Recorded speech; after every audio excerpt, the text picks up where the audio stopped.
Bom dia, graça e paz. Estamos aqui para mais uma aula, da continuação na última aula, né? A gente tinha entrado no tema 7, falando, né, da geração novidade. A gente vai continuar essa aula, mas antes a gente vai orar, né? É sempre bom orar. É uma coisa que talvez a gente vai falar um pouco nessa aula sobre a oração, sobre essa questão de novidades e inovações, e a gente vai falar um pouco disso. Amém? Seu Deus e Pai, muito obrigado, Senhor, por nos proporcionar mais uma vez podermos aprender do Senhor. Em meio a crises, em meio a adversidades, o Senhor permanece fiel, nos provendo uma maneira, Senhor, de nos aprofundarmos na Sua palavra, nos aprofundarmos no conhecimento que vem de Deus, que vem do alto, e te pedimos, Senhor, sabedoria. A Tua palavra diz em Tiago que o Senhor concede sabedoria a todos que te pedem, e nós te pedimos isso. Te pedimos sabedoria e entendimento para compreender a Tua palavra, para que ela seja luz na nossa mente, que ela seja algo que nos guie para a verdade que é Jesus Cristo. Em nome de Jesus, Pai, não permita que Satanás roube de nós o entendimento, né, como as aves que levam a boa semente da Tua palavra. Deus, em nome de Jesus, te peço que o Senhor nos abençoe com entendimento, com clareza, em nome de Jesus. Amém. Amém? E nós vamos hoje ler o texto de Oséias. Oséias é um dos livros que eu gosto muito. Oséias é no Velho Testamento, profeta menor. Ele é o primeiro profeta menor, e profeta menor, quando a gente fala assim, não é que ele seja menos relevante, é só que o alcance dele e a mensagem que ele propagava não eram tão grandes. A gente tem um caso, por exemplo, de Daniel e Oséias, que tem praticamente a mesma quantidade de capítulos, porque a gente acha às vezes que o profeta menor é porque o texto dele é pequenininho, e não. Oséias é um livro bem grande, mas Oséias a mensagem é mais específica, mais concentrada, enquanto que Daniel vai falar para reis e vários impérios e várias dinastias que se seguiram. Essa é a diferença, né? Mas vamos aqui em Oséias, no capítulo 6, a partir do verso 1, só os 3 primeiros versículos. É um texto bem conhecido, a gente fala muito até dele, que diz: vinde e tornemos para o Senhor, porque Ele nos despedaçou e nos sarará.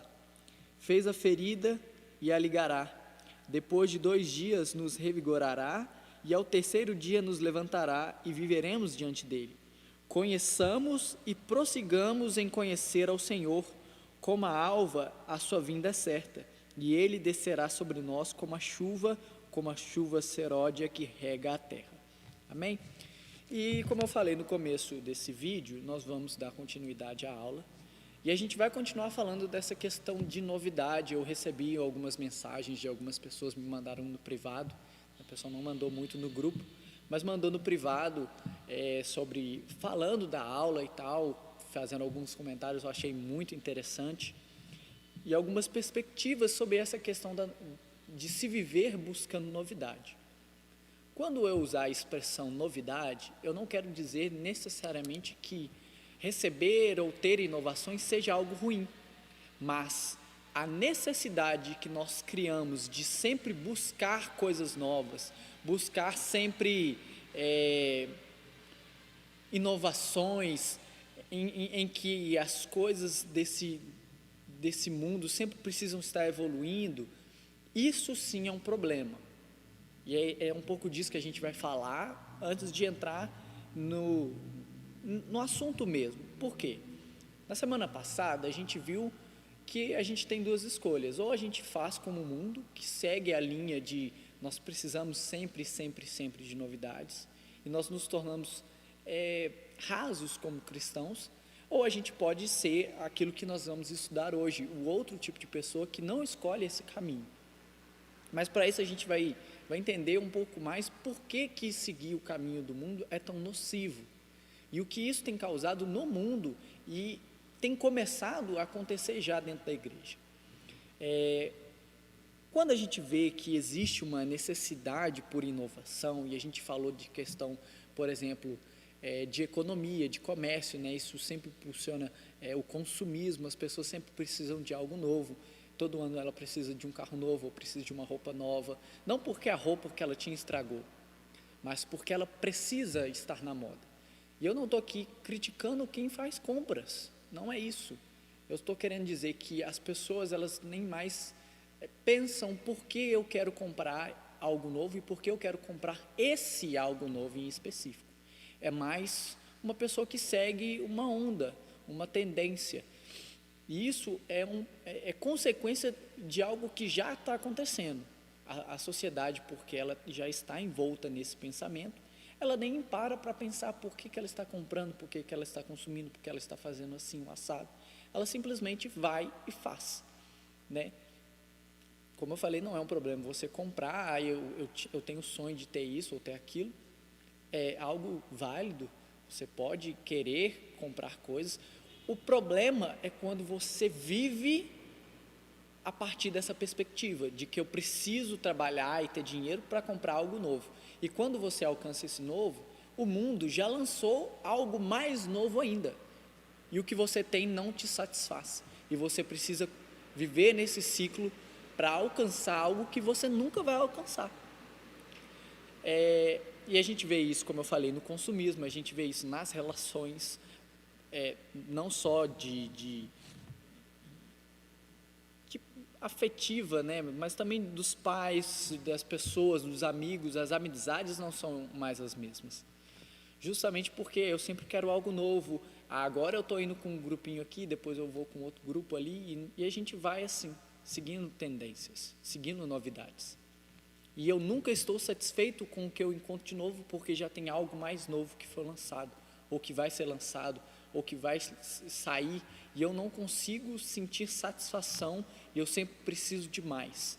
Isso gera o que a gente encontra no texto de Provérbios, que fala que a sanguessuga tem 2 filhas, dá e dá, e a gente sempre precisa receber mais, porque tem sempre uma novidade, algo novo, algo que precisa saciar a minha alma, que é mais novo do que o antigo, e eu preciso disso.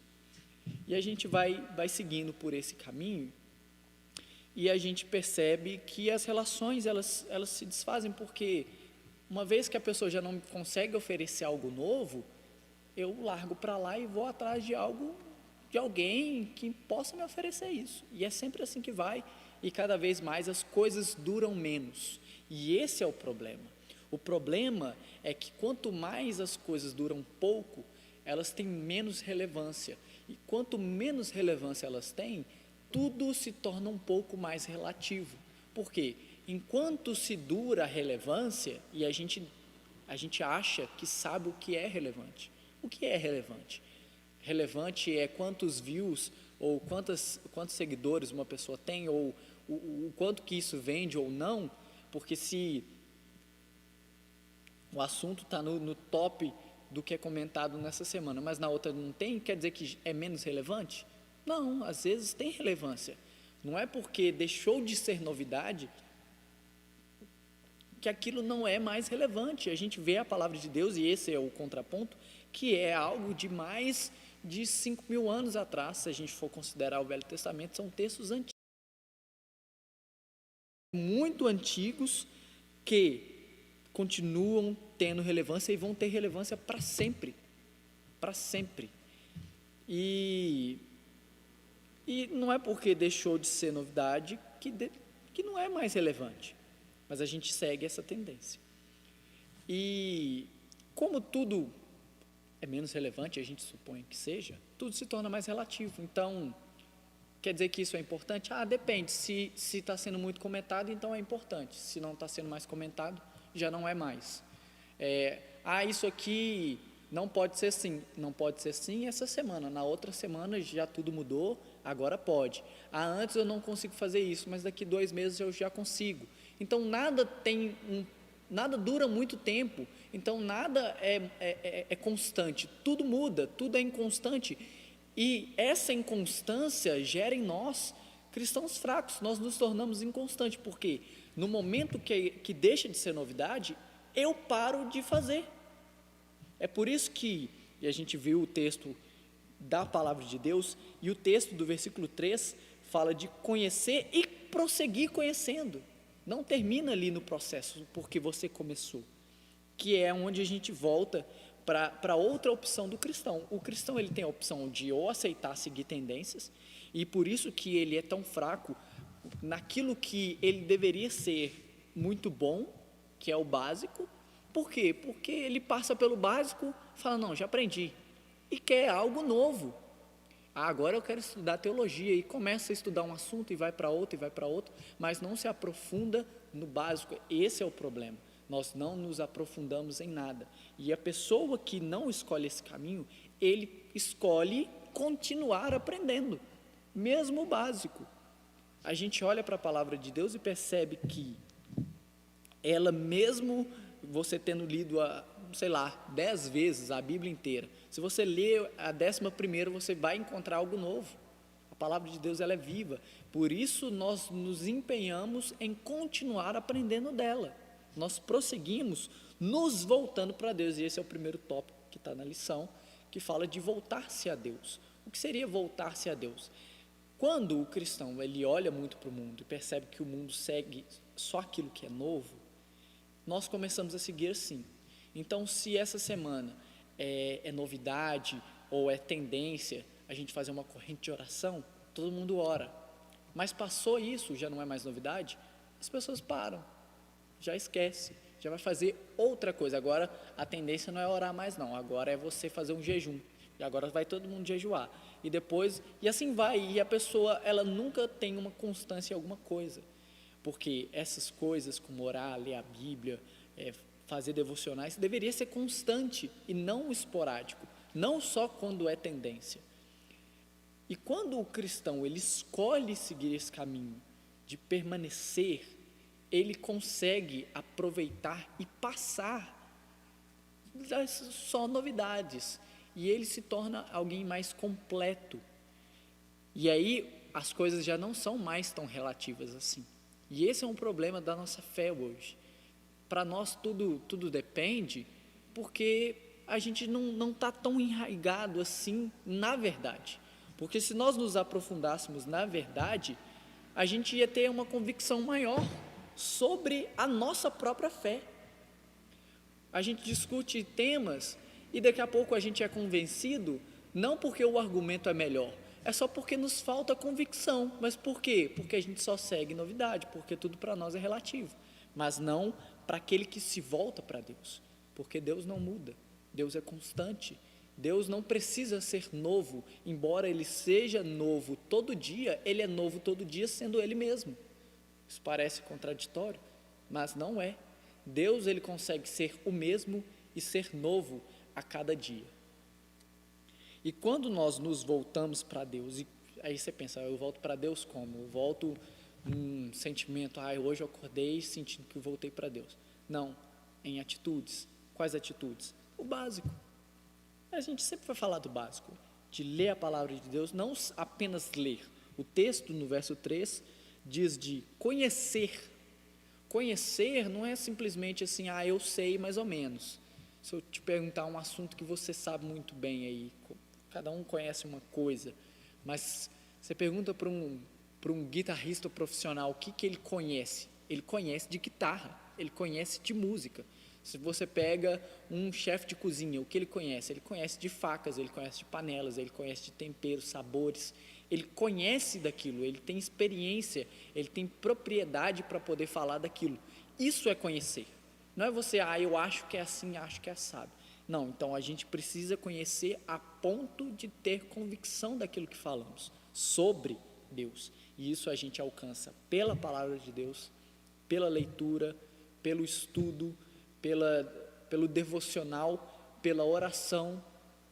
Então eu preciso me voltar a Deus através dessas atitudes para conhecer. E aí eu comecei a conhecer, eu paro aí? Não, o texto diz, prossigamos, eu continuo nesse processo, e é o segundo tópico onde fala de perseverar. Por que eu preciso perseverar? É igual qualquer coisa nova que você está aprendendo. É uma novidade, eu quero fazer porque está todo mundo fazendo. No começo, quando você está empolgado, você está motivado, é legal e você vai fazer os estudos, você vai participar daquilo sem muito esforço. Mas depois que passa essa parte da novidade, a empolgação meio que vai embora. Isso acontece com todo mundo. E aí o que eu preciso para continuar? Eu preciso de perseverança, eu preciso de uma dedicação, eu preciso de um esforço que me mantenha aprendendo aquilo ali, mesmo às vezes quando eu não estiver tão motivado assim. Então nem sempre, às vezes, você vai estar motivado para ler a Bíblia, nem sempre você vai sentir um forte desejo de orar, mas a gente precisa continuar fazendo isso, porque é só através da perseverança que a gente pode alcançar um lugar onde a gente vai sair dessa mentalidade de novidade, no sentido de nos tornarmos sempre necessário algo novo para eu querer seguir a minha fé. Não posso ser assim. E aí, o terceiro tópico meio que responde o segundo, onde, minha motivação foi embora. Onde eu encontro essa motivação de volta? No próprio Deus. Em Deus, no estudo da palavra. Às vezes você não está tão interessado assim em estudar, mas durante o estudo você percebe alguma coisa nova e aquele fogo acende de novo. Então é um ciclo, onde eu me volto para Deus, e aí eu passo essa primeira barreira do desânimo e eu persevero, eu passo essa primeira barreira como um impulso de procurar algo novo. É como alguém que começa a assistir uma série, vê a primeira temporada, a segunda, já não quer ver mais a terceira e vai ver outra série. E aí a gente vive um tanto de pessoas que começam a assistir várias séries e não termina nenhuma. A gente é assim, é uma analogia, tá, gente? Para a palavra de Deus. A gente começa a ver várias coisas na palavra de Deus, mas não aprofunda nenhuma, não conclui nada. E a gente não pode ser assim. Então a gente pula esse desafio, nos aprofundamos e no meio do caminho a gente encontra de novo a motivação para continuar fazendo aquilo que a gente já estava fazendo. E assim a gente consegue vencer essa mentalidade do mundo e perceber onde está o erro, onde está a falha. E aí a gente consegue nos tornar, como eu posso dizer, mais convictos, com mais fé, talvez, porque agora eu vou passar por dificuldades, mas como eu perseverei em Deus para me aprofundar em assuntos, eu não vou ficar com tanta dúvida mais, eu não vou achar que as coisas são tão relativas assim, eu não vou ser levado, como Paulo fala, por qualquer vento de doutrina, né? A gente é muito assim levado por qualquer coisa. O fulano está pregando aquilo ali, eu vou lá ver. E não, agora quem está na moda é o outro. Aí eu vou assim, sabe? Não, eu vou naquilo que a palavra de Deus, que não muda, me ensina que eu devo fazer. Para fechar isso, para a gente entender, o mundo, ele tem seguido essa mentalidade de sempre precisar de algo novo, sempre buscar algo novo, e nunca estar satisfeito com o que tem, e sempre alcançar algo maior. E com isso, todas as coisas se tornam menos relevantes, e então mais relativas, né? Tudo depende do ponto de vista, tudo depende da data que isso está sendo comentado. E a gente pode escolher, como cristão, seguir isso no mundo, dentro das coisas de Deus, olha só o absurdo, ou nós podemos escolher fazer como a palavra ensina e nos voltarmos para Deus através do básico, da palavra, da oração, do jejum, do devocional, do estudo mesmo da palavra, né?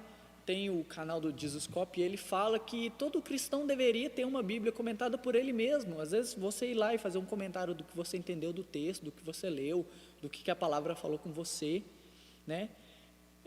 Você se volta para Deus assim, você persevera, porque no começo às vezes você vai estar empolgado para isso, mas mais para frente você já não está mais, você já não quer continuar, mas aí você insiste mesmo não querendo, e no meio do caminho você se motiva em Deus, nas coisas de Deus, para continuar aprendendo de Deus. E quando chegam as dificuldades, como um momento como esse, a gente percebe que tem muito cristão que no momento que surgiu a aula por vídeo e coisas assim, ficou muito interessado. Hoje já não assiste mais. Então já vai perdendo a graça, vai perdendo a novidade, já não quer participar. E a gente não pode ser assim. Nós precisamos escolher não ser a geração da novidade, mas ser a geração que crê e confia na palavra de Deus. Amém? Eu ainda estou esperando o texto de algumas outras pessoas, já recebi, igual eu falei. Eu gostaria do seu ponto de vista, não sobre o que está certo ou se está errado, não. Eu quero ver o que você entendeu e a gente poder conversar, você me dar a sua opinião para a gente poder crescer junto. E eu perceber o que você pensou sobre isso, qual a sua perspectiva sobre esse assunto, como isso tem afetado a sociedade, e a gente poder continuar aprendendo, até para quando a gente voltar até as aulas físicas, presenciais, está todo mundo sabendo mais ou menos, todo mundo podendo dar sua opinião, vai ser bem legal. Tá? Eu estou aguardando você, que ainda não mandou, não é nada obrigatório, mas seria muito bom se você fizesse isso. E a gente fica assim, encerra por aqui esse tema, e semana que vem a gente volta com um novo tema já. Amém?